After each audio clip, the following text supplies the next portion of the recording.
अच्छा, एक मिनट मुझे एक चीज़ बता देते हैं, ये भी बता देते हैं सर, जिस तरह से कई सारे ऐसे लोग हैं जिनको परेशानी आ रही है कि उनके लाइसेंस जो है वो बन चुके हैं, ट्रायल पास हो चुकी है, लेकिन साल होने को आया है लेकिन उनके पास अभी तक जो है वो लाइसेंस विभाग की तरफ से जो है उनके घर तक नहीं पहुंचे हैं।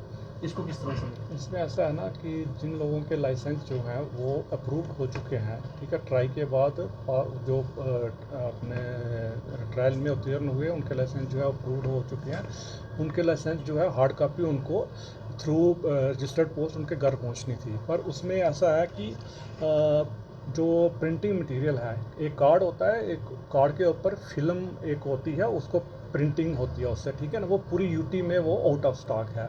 तो वो ट्रांसपोर्ट कमीशन लेवल की बात है, उन्होंने टेंडरिंग की हुई है।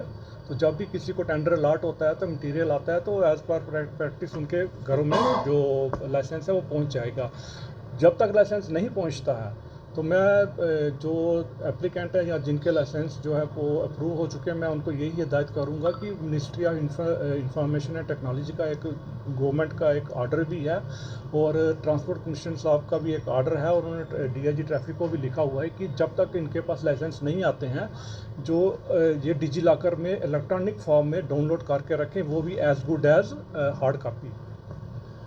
सर, कई बार हम देखते हैं कि जब ट्रैफिक पुलिस नाका लगाती है या डिस्ट्रिक्ट पुलिस नाका लगाती है तो वो डिजी लॉकर को जो है वो मान्यता नहीं देते हैं, क्योंकि हमने पीछे देखा जब यहाँ पर नहर के पास नाका लगाया गया था डिस्ट्रिक्ट पुलिस द्वारा, तो उन्होंने डिजी लॉकर का लाइसेंस जो है वो मानने से इनकार कर दिया। जम्मू में भी इस तरह से कई केस आ रहे हैं, तो इसको किस तरह से देखते हैं? एप्लीकेंट्स को बहुत सारी जो है वो मुश्किलों का सामना करना पड़ रहा है। इसमें मैं अपने डिपार्टमेंट की तरफ से कह सकता हूं, क्योंकि हमारे ट्रांसपोर्ट कमिश्नर साहब ने ऑलरेडी डीआईजी ट्रैफिक को लेटर लिखा हुआ है, उनको अप्राइज किया हुआ है। तो ये अब उनको चाहिए कि वो ट्रैफिक जो डिपार्टमेंट है उनके साथ टेकअप करिए मसला।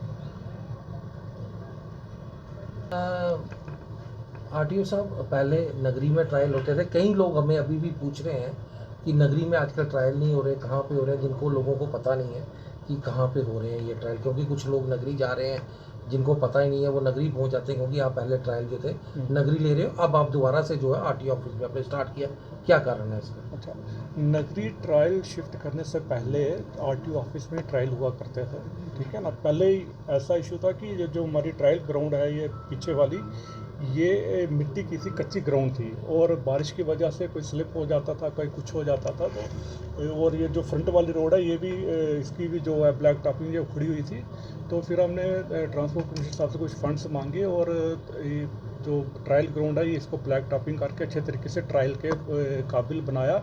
जब तक ये काम चलता रहा 3-4 महीने, तब हमने ट्रायल जो शिफ्ट किया था नगरी में, ठीक है ना। तो 3-4 महीने वहाँ पे ट्रायल लिया हमने। अब ये हमारी ग्राउंड जो तैयार हो चुकी है, तो अब हमने ट्रायल द्वारा हमने यहाँ पे लेना शुरू कर दिया। सर, आपकी तरफ से कोई नोटिफिकेशन या किसी तरह का ऑर्डर जारी किया जाता है कि लोगों को पता चल सके कि असल में ट्रायल हो कहाँ रही है, नगरी में हो रही है कि आरटीओ कार्यालय में हो रही है?